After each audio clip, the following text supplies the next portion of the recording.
want to thank you again for taking time from your busy schedule at Yale University, where you have a number of responsibilities, both in surgery and science. And I will simply say that Dr. Taylor is a very distinguished researcher who is directing studies funded by the National Institutes of Health, and also is chairman of the Department of Obstetrics and Gynecology. And he's going to speak to you today on fetal cell phone exposure and its effects on behavior in a study that he has published in the journal Nature Reports. So I'm going to your second slide.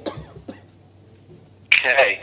Well, first, Deborah, thank you very much for including me in this meeting. It's a great honor to be there. I wish I could only wish I could be there in person, so I'd have time to interact with people. But glad to receive phone calls or emails from people afterwards if anyone has any thoughts, questions, or concerns. I'm going to tell you about a study that we've done looking at the effect of cellular telephones on brain development. This study was done in mice.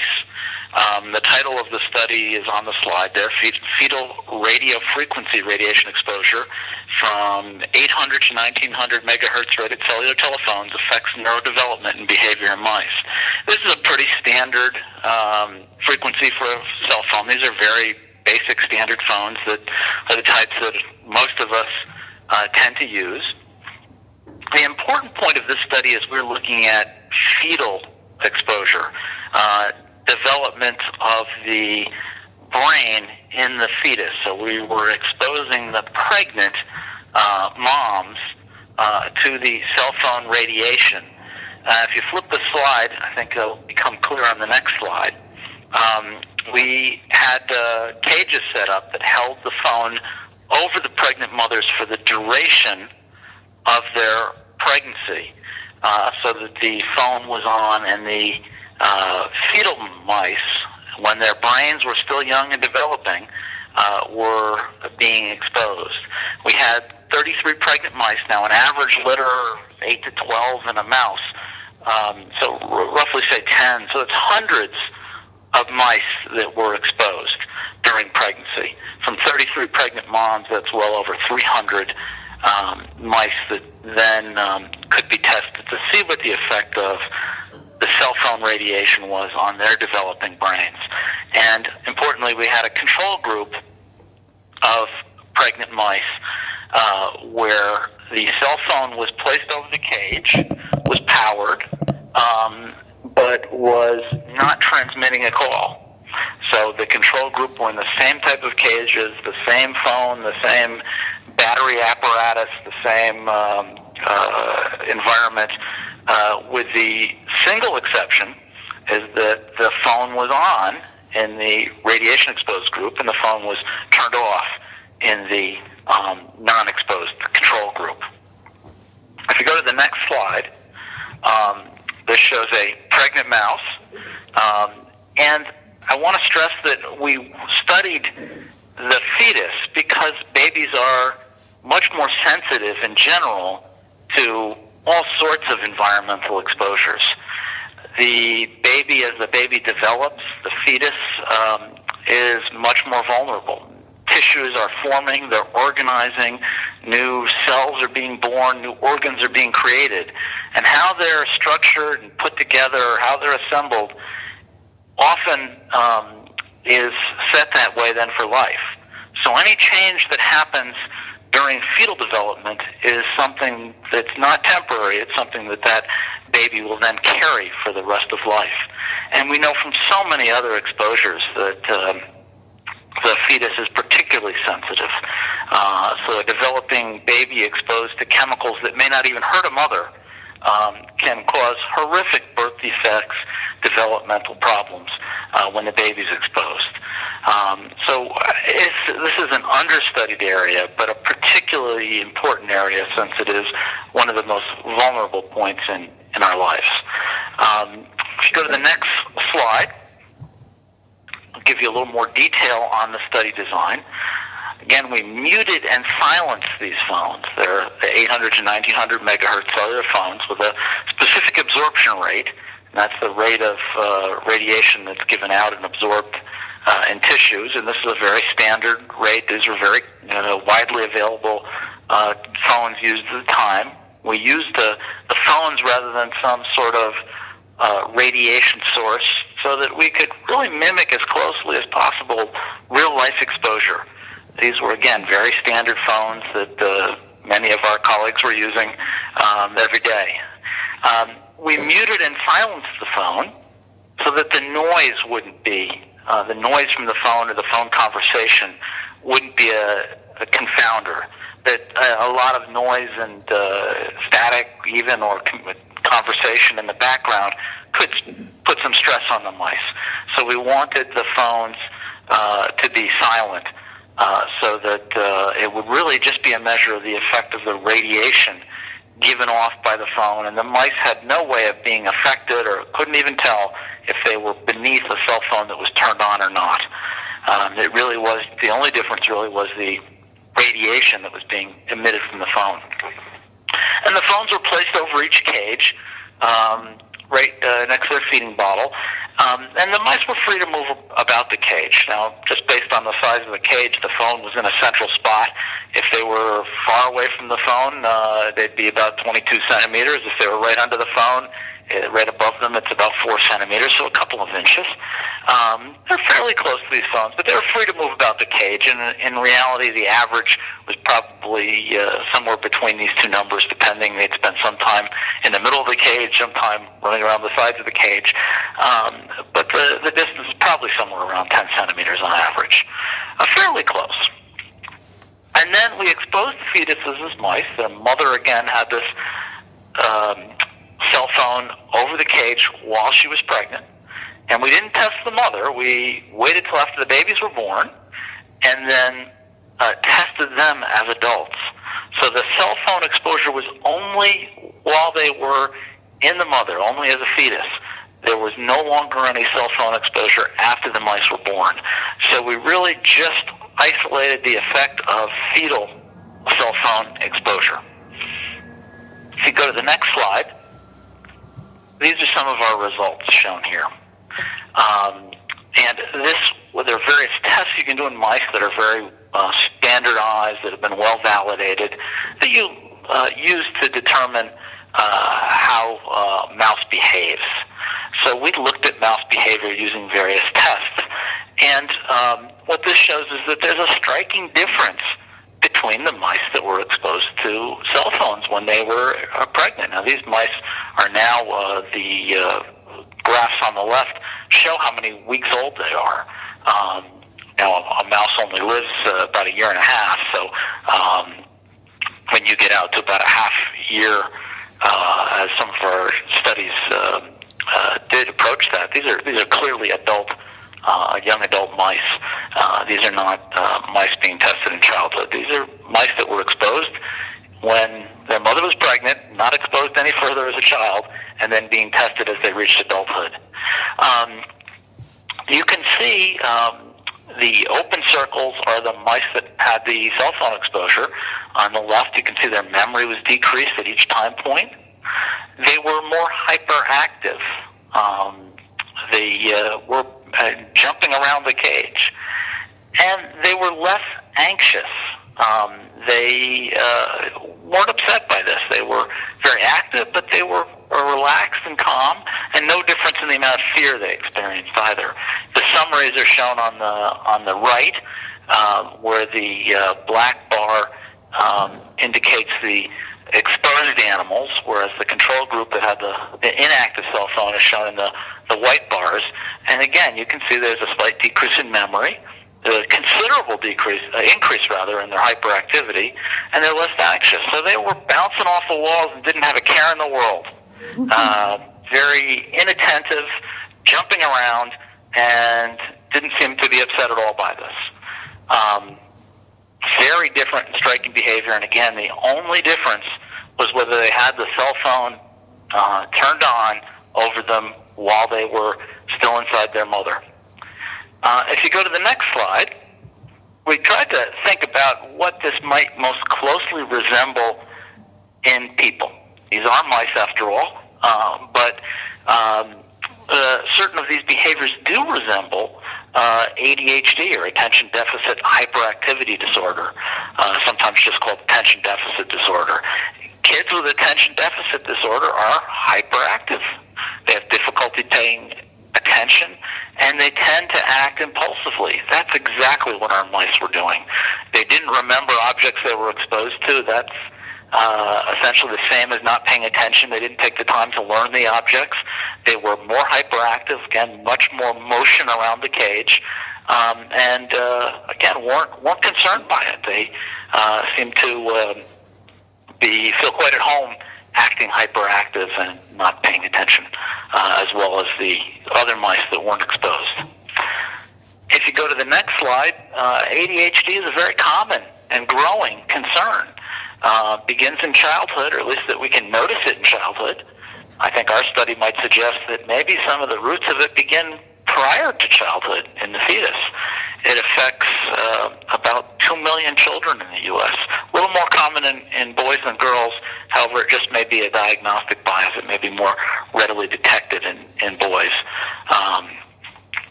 If you go to the next slide, I want to point out why we think the brain may be most affected early on.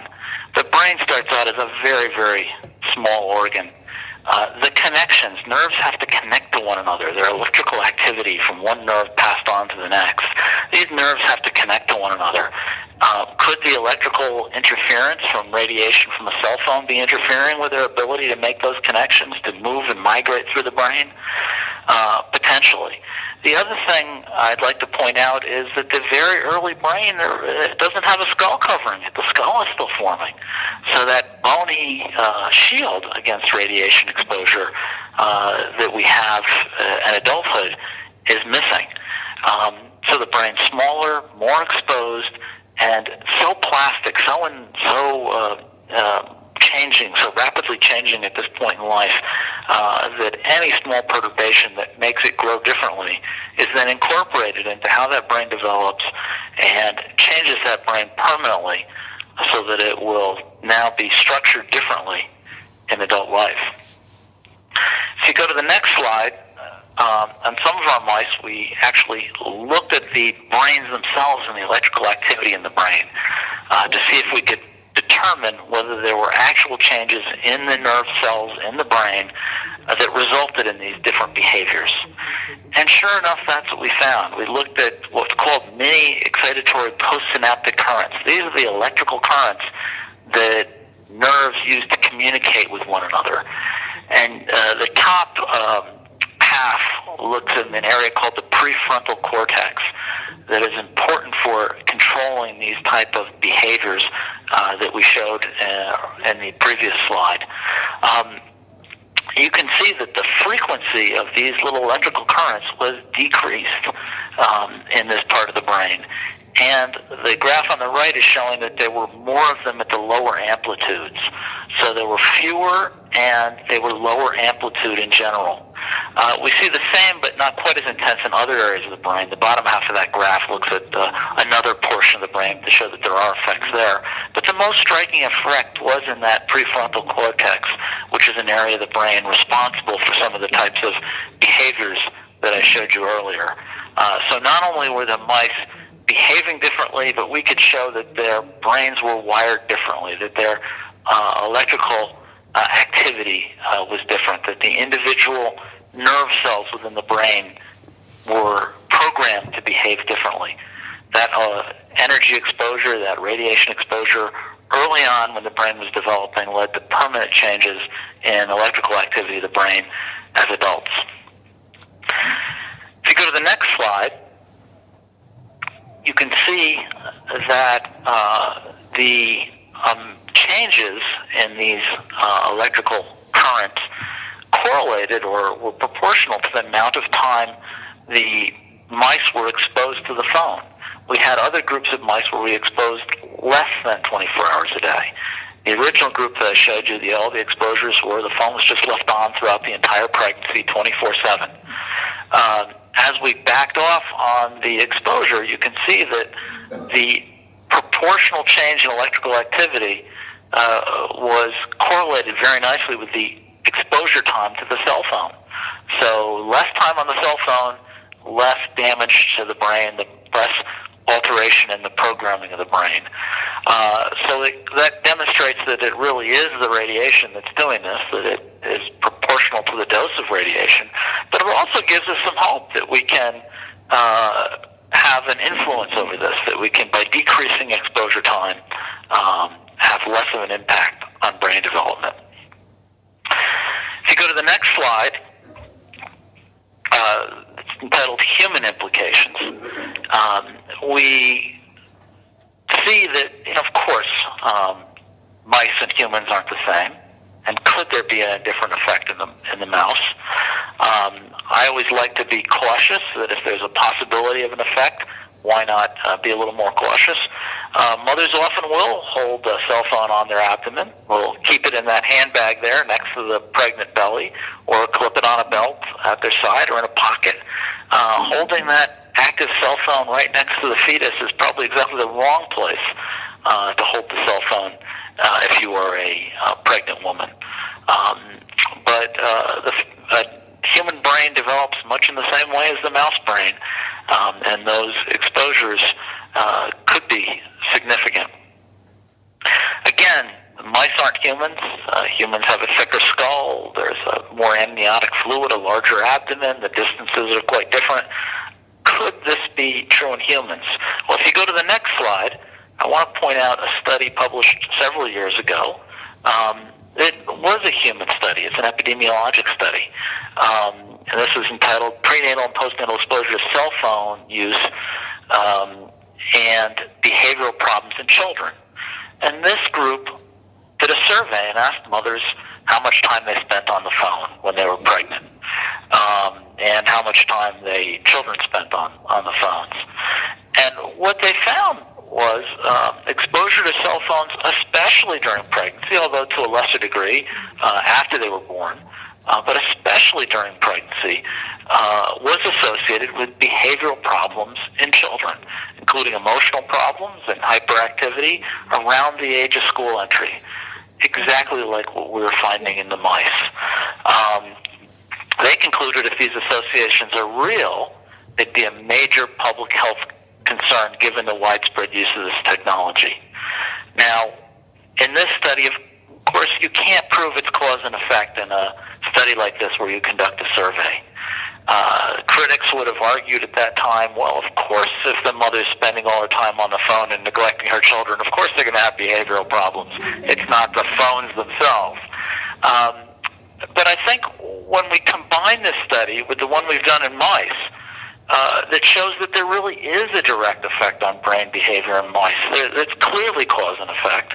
We had a control group that didn't have the effect. It's the only difference between the control group and the cell phone group was that cell phone placed on the cage in an active, on the active state. It clearly is cause and effect that in mice, the cell phone causes alterations in brain development and behavioral problems later in life.